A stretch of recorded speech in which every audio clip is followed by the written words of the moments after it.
Profil Ana saya positif, pastikah autoimun?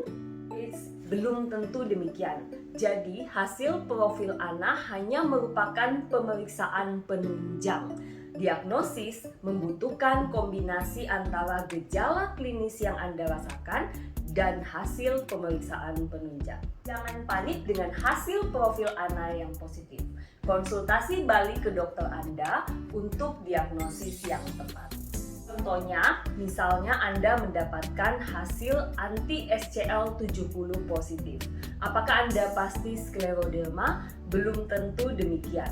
Harus ada gejala klinis yang cocok dengan skleroderma. Misalnya kulit keras, Raynaud fenomena, ada hipertensi pulmonal, ada teleangiektaksia, ada interstitial lung disease. Itu contoh-contohnya. Jika Anda tidak memiliki gejala klinis apapun dan memiliki autoantibody SCL70, belum tentu Anda menyandang skleroderma.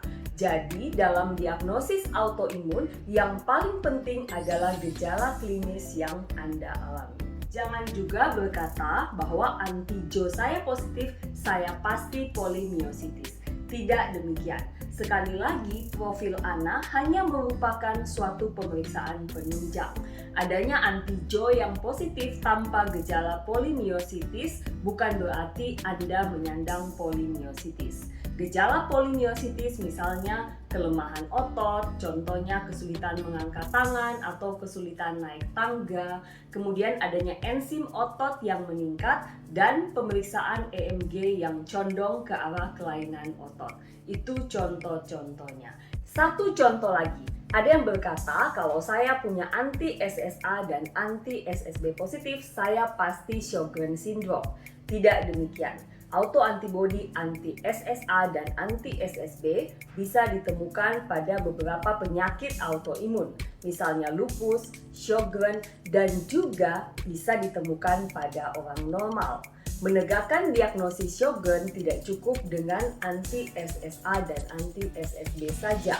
Harus ada gejala klinis yang menunjang ke arah diagnosis Sjogren. Misalnya mata kering, mulut kering, nyeri sendi, dan gejala-gejala lainnya. Kesimpulannya, jangan pernah panik dengan hasil profil Ana yang positif.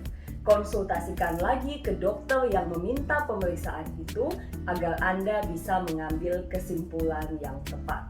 Diagnosis penyakit autoimun sekali lagi membutuhkan pemeriksaan penunjang seperti hasil lab dan juga gejala klinis. Hasil lab saja tidak cukup untuk menegakkan diagnosis.